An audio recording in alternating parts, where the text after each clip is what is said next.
अस्सलामु अलैकुम, welcome to Punjab technical and science academy. उम्मीद करता हूँ कि आप सब खैरियत से होंगे।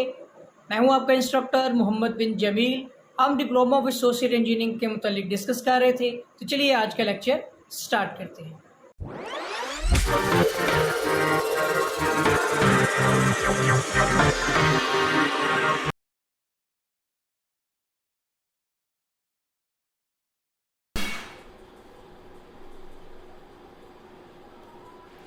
Basic civil engineering surveying, chapter number 1 surveying. Topic है चेन सर्वे। सबसे पहले हम पढ़ेंगे चेन सर्वे का तरीका, यानी मेथड्स ऑफ चेन सर्वेइंग। किसी भी इलाका का चेन सर्वे करने के लिए मुख्तलिफ मराहिल में से गुज़रना पड़ता है, जिनकी तफसील दर्ज झैल है। सबसे पहले इब्तदाई मुआयना, जिसे रिकोनाइसेंस कहा जाता है। इंडेक्स प्लान की तैयारी। Number 2 preparation of index plan. Number 3 station पॉइंटों का इंतखाब, selection of station points. Number 4 base line का इंतखाब, selection of base line. Number 5 chaining and number 6 drawing तैयार करना। तो सबसे पहला मरहला इब्तदाई मुआयना, रिकोनाइसेंस। जिस इलाके का चेन सर्वे करना हो तो सबसे पहले इस इलाके का इब्तदाई मुआयना किया जाता है। इस मुआयने में पूरे इलाके में घूम फिर कर इलाके का जायज़ा लिया जाता है, रास्तों से वाकफियत हासिल की जाती है और इलाके में मौजूद अहम नकात मसलन नदी, नाले, रेलवे लाइन, शहरात, आबादी और कब्रिस्तान वगैरह की निशानदही की जाती है। ये शहरात सड़कों को कहते हैं, ठीक है। नंबर 2 इंडेक्स प्लान की तैयारी। इंडेक्स प्लान को की प्लान भी कहा जाता है। इलाका का इब्तदाई मुआयना करने के बाद पूरे इलाका का रफ खाका तैयार किया जाता है, जिसमें इलाके का नुमाया खदोखाल मसलन इलाके की हदूद, रेलवे लाइन, शहरात, नदी नाले, आबादी और कब्रिस्तान वगैरह ज़ाहिर किए जाते हैं। इस खाके को इंडेक्स प्लान कहा जाता है, ठीक है। उसमें हम उन चीज़ों को देखते हैं और इंडेक्स प्लान में हम खाके में उन चीज़ों को ड्रॉ करते हैं, स्केच बनाते हैं। नंबर 3 स्टेशन पॉइंटों का इंतखाब। पूरे इलाके में घूमकर और इंडेक्स प्लान तैयार करने के बाद स्टेशन पॉइंटों का इंतखाब अमल में लाया जाता है। स्टेशन पॉइंट मुंतखब करते हुए ख्याल रखा जाता है कि स्टेशन एक दूसरे से नज़र आते हों और इनके दरमियान चेन की मदद से फासला नापा जा सके। किसी भी दो मुत्तसिल स्टेशनों के दरमियान कोई रुकावट नहीं होनी चाहिए। पॉइंट नंबर 4 बेस लाइन का इंतखाब। स्टेशन पॉइंटों के इंतखाब के बाद बेस लाइन और दीगर लाइनों के रास्ते का फैसला किया जाता है। यानी स्टेशन पॉइंट के इंतखाब करने के बाद ना हम बेस लाइन जो किसी भी प्लान के दरमियान में से गुज़रती है लाइन, उसको बेस लाइन कहते हैं। तो उसका फ़ैसला होगा कि ये एक अहम मरहला होता है। इस दौरान कोशिश की जाती है कि कोई इलाका सर्वे लाइन से दूर ना हो, ताकि तमाम अहम नकात की तफसीलात हासिल हो सके और लाइनें भी कम अज़ कम गुजारी जाएं। बेस लाइन इलाका के दरमियान में से गुजारी जाती है ताकि इसमें किसी रुकावट का सामना ना करना पड़े, क्योंकि दुरुस्तगी का इन्हिसार इसी लाइन पर होता है। दीगर लाइनें गुजार कर पूरे इलाका को मुसल्लसों में तब्दील कर दिया जाता है। सर्वे के काम को चेक करने के लिए चेक लाइन और टाई लाइन का इंतखाब भी अमल में लाया जाता है। नंबर 5 चेनिंग। इस मरहला में मुकर्रर करदा लाइनों की पैमाइश की जाती है और लाइनों के इर्द गिर्द वाक़या अहम नकात के कवायद हासिल किए जाते हैं। इस मरहला में सबसे पहले बेस लाइन की पैमाइश की जाती है और इसके इर्द गिर्द मौजूद अहम नकात की तफसीलात हासिल की जाती है। फिर इसी तरह दीगर लाइनों की चेनिंग की जाती है। चेनिंग की मुकम्मल तफसील फील्ड बुक में दर्ज की जाती है। इस तफसील में तमाम मुकर्रर करदा स्टेशनों के रेफरेंस स्केच और पूरे इलाका का की प्लान और तमाम चेन लाइनों के नाम शामिल होते हैं। इनमें से किसी एक लाइन की सिमत शुमाल के रुख के हवाले से दर्ज की जाती है। ठीक है, और ये इस तरह से तैयार किया जाता है। ये आप डायग्राम में देख सकते हैं कि ये रेंजिंग रॉड हैं और ये हमारा प्लान है जिस पर हम मैंने ये समझ सकते हैं आप प्लान जिस पे ये एक रेंजिंग रॉड लगा हुआ है, ये भी रेंजिंग रॉड है, यहाँ पर एक पैग लगा हुआ है खूंटी, यहाँ भी एक पैग लगाई गई है। इसके दरमियान में आप देखेंगे एक और रेंजिंग रॉड है लाइन को रेंज करने के लिए, और बाकी यहाँ पर ये जो आप देख सकते हैं ये एरोज़ लगी हुई हैं। ठीक है, तो ये हमारी एक साइड है, ये चेनिंग लाइन की चेनिंग की गई है। ऑफसेट लेना, point number 6, chain line range करने के बाद इस पर चेन बिछाकर इसकी पैमाइश की जाती है। इसी मरहला पर चेन लाइन के दोनों तरफ में मौजूद मुख्तलिफ अजसाम की तफसील नोट की जाती है। अब ये एरोज़ का मकसद होता है कि एक एरो से दूसरे एरो के दरमियान में एक चेन की लंबाई है। ठीक है, तो ये चेन के साथ मापा गया है इसको।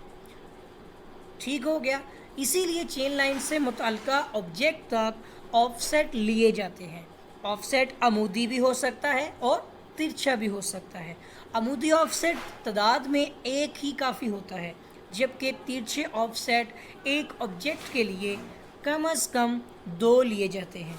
ऑफसेट की लंबाई और इसके नुक्ता आगाज़ पर चेन लाइन की RD यानी रिड्यूस डिस्टेंस, ठीक है, ये रोड डिस्टेंस है, इसमें आप एक नाम होता है इसका RD का, आप आगे पढ़ेंगे शायद कि बता दिया जाए। ठीक है, नोट की जाती है, रोड डिस्टेंस होगा। ऑफसेट की ज़्यादा से ज़्यादा लंबाई का इन्हिसार प्रोजेक्ट की अहमियत पर होता है जिसके लिए सर्वे किया जा रहा हो। ये आमतौर पर सड़क के लिए 30 मीटर यानी 100 फीट और रेलवे लाइन के लिए 100 मीटर यानी 300 फीट होता है। अगर ऑब्जेक्ट और चेन लाइन के दरमियान पैमाइश में रुकावट हो तो चेन लाइन के 2 नकात से ऑब्जेक्ट की तरफ शुआएं लगाई जाती हैं। इन 2 नकात की RD और शुआओं के रिड्यूस डिस्टेंस ही है। ठीक है, RD रिड्यूस डिस्टेंस और शुआओं के चेन लाइन के साथ बनने वाले जाविये भी नोट कर लिए जाते हैं। ये तमाम तफसील फील्ड बुक पर नोट की जाती है। और पॉइंट नंबर 7, ड्राइंग तैयार करना। सर्वे का फील्ड बुक मुकम्मल करने के बाद पूरे इलाके की ड्राइंग तैयार की जाती है जिसमें हासिल करदा तमाम तफसीलात को ज़ाहिर किया जाता है। ड्राइंग तैयार करने से पहले किए गए काम की जांच पड़ताल की जाती है। कोशिश की जाती है कि कोई तफसील ज़ाहिर करने से रह न जाए।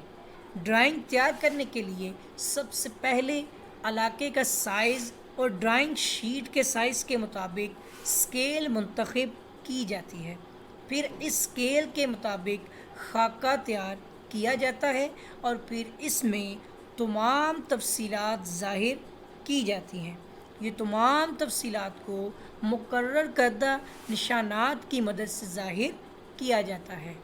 ड्राइंग तैयार करने के लिए सबसे पहले बेस लाइन को मुंतखब शुदा स्केल के मुताबिक मुनासिब सिमत में ज़ाहिर किया जाता है।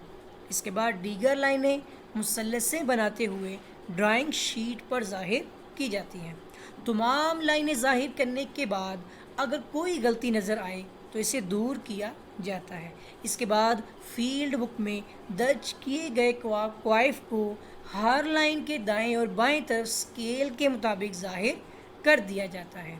रेंजिंग के दौरान इस्तेमाल होने वाले इशारात कुछ साइंस होते हैं। चेन सर्वे की लाइनों की लंबाई बाज़ औक़ात खासी ज़्यादा हो जाती है। इन लाइनों को सीध में यानी रेंज में करते हुए एक दूसरे शख्स को आवाज़ देकर हदायत पहुंचाना काफ़ी मुश्किल हो जाता है। बाज़ औक़ात छोटे फ़ासले के लिए भी ये सूरत हाल इस वक्त पैदा हो जाती है जब फील्ड में शोर व गुल हो। इस सूरत हाल में पैगाम रसानी के लिए मखसूस अशारे इस्तेमाल किए जाते हैं। मुख्तलिफ हरकत के लिए अशारात दर्ज झैल हैं। نمبر 1 دائیں طرف تیز چلنا، اس کا مطلب ہوتا ہے اشارہ کرنا کہ دائیں ہاتھ کی تیز حرکت. اگر ہم دائیں ہاتھ سے تیز حرکت کر رہے ہیں تو اس کا مطلب ہدایات دی جا رہی ہیں کہ دائیں طرف سے تیز چلنا ہے. بائیں طرف تیز چلنا بائیں ہاتھ کی تیز حرکت کو ظاہر کرتا ہے. دائیں ہاتھ اب آئے گا دائیں طرف آہستہ چلنا، تو دائیں ہاتھ آہستہ سے حرکت کرنا، اور بائیں طرف آہستہ چلنا مطلب بائیں ہاتھ سے آہستہ حرکت کرنا وغیرہ شامل ہے. تو دائیں طرف مسلسل چلنا تو دائیں ہاتھ کو پھیلانا، ٹھیک ہے، اور بائیں طرف مسلسل چلنا بائیں ہاتھ کو پھیلانا. رینجنگ راڈ کی پوزیشن درست کرنا، دونوں ہاتھوں کو اوپر اٹھا کر نیچے کی طرف اشارہ کرنا، ٹھیک ہے. دائیں طرف چل کر رینجنگ راڈ لگانے کے لیے جو ہے دایاں بازو اوپر اٹھا کر ہلانا، ٹھیک ہے. دائیں بازو اوپر اٹھا کر پھر ہلانا، یعنی دائیں طرف چل کر رینجنگ راڈ لگانا.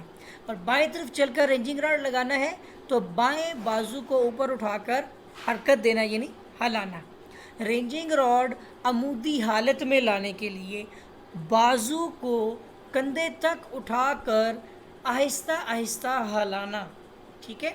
اور رینجنگ راڈ کو لگانے کے لیے دونوں بازوؤں کو آگے کی طرف افقی حالت میں لا کر تیزی سے نیچے کرنا، ٹھیک ہے. تو یہ اس کا مطلب ہوتا ہے، یہ علامت ہے ہدایت دینے کی کہ رینجنگ راڈ کو لگا دیا جائے. رینجنگ راڈ والے شخص کو واپس بلانے کے لیے دونوں ہاتھوں کو سر پر رکھنا. اس کا مطلب ہوتا ہے کہ رینجنگ راڈ والے شخص کو واپس بلا لینا. اس کے بعد کچھ روایتی علامات ہیں، کنونشنل سمبلز. فیلڈ میں موجود مختلف اشیاء کو فیلڈ بک اور ڈرائنگ شیٹ پر ظاہر کرنے کے لیے مخصوص علامات استعمال کی جاتی ہیں جن کی تفصیل درج ذیل ہے. اب دیکھیں سب سے پہلے ہے بیرین لینڈ، ٹھیک ہے، اس کے لیے یہ سمبل یوز ہوگا جو آپ دیکھ سکتے ہیں. اس کے بعد ہمارے پاس یہاں پر ہے کلٹیویٹڈ لینڈ، ٹھیک ہو گیا، ووڈس کے لیے. اس کے بعد آرچرڈز باغات، اس کے بعد مارش اور سویمپ کے لیے، ٹھیک ہے، جو آپ کا پیسچرز ہیں ان کے لیے. اور اس کے بعد امبینکمنٹ، کٹنگ، اس کے بعد railway single line, railway double lines کے لیے، اور پھر ریلوے برج. اگر ریلوے میں ساتھ برج بھی ہے، ٹھیک ہے نا، پل ہے، ریلوے پل ہے، یعنی کہ تو یہ علامت ہوگی. اور اگر کوئی راستہ ہے پاتھ تو آپ یہ بنائیں گے، ٹھیک ہے. اس کے بعد اگر کوئی پکا روڈ ہے تو اس طرح سے کرو میں جو ہے ہائی لائٹ لائنیں ہوں گی، اور کچا روڈ ہو تو ڈاٹڈ لائنیں آ جائیں گی. اور وال اور گیٹ، وال اینڈ گیٹ دونوں آ جائیں گے اس میں، ٹھیک ہے. تو یہ سمبل ہوگا. اور اگر آپ روڈ کے لیے کر رہے ہیں تو اس طرح سے صرف ریلوے لائن کا فرق آ گیا، ٹھیک ہے. اس کے بعد اگر کوئی لیک ہے، ٹھیک ہے، جھیل، کوئی تالاب ہے، پاؤنڈ وغیرہ، تو اس طرح سے. اور اگر کوئی ہاؤس ہے تو اس طرح سے، ٹھیک ہے، ہیش پیٹرن میں. اور اس کے بعد نارتھ پوزیشن کو اس طرح سے ظاہر کرنا ہے. اور شیڈ وغیرہ اگر اوپن سائڈز ہیں، کھلی طرف، تو اس طرح سے. اور ہاؤس برکس تو اس طرح سے، جو آپ کو پتہ ہے سمبل کا، ٹھیک ہے. اس کے بعد فینس، اگر جنگلہ لگا ہوا ہے تو اس طرح سے ایک سیدھی لائن لگا دیں، یہاں پہ ایک لائن ڈاٹ اور ایک لائن ڈاٹ اس طرح سے. اور پائپ ریلنگ کے لیے اگر پائپ ریلنگ ہے تو اس طرح سے. اور ریور، اگر کوئی دریا ہے تو اس طرح تو روڈ بھی ہے لیکن اس کے درمیان میں اس طرح سے تیر لے کے جانا ہے، تو یہ آپ کا ریور کے لیے ہوگا، صحیح ہے.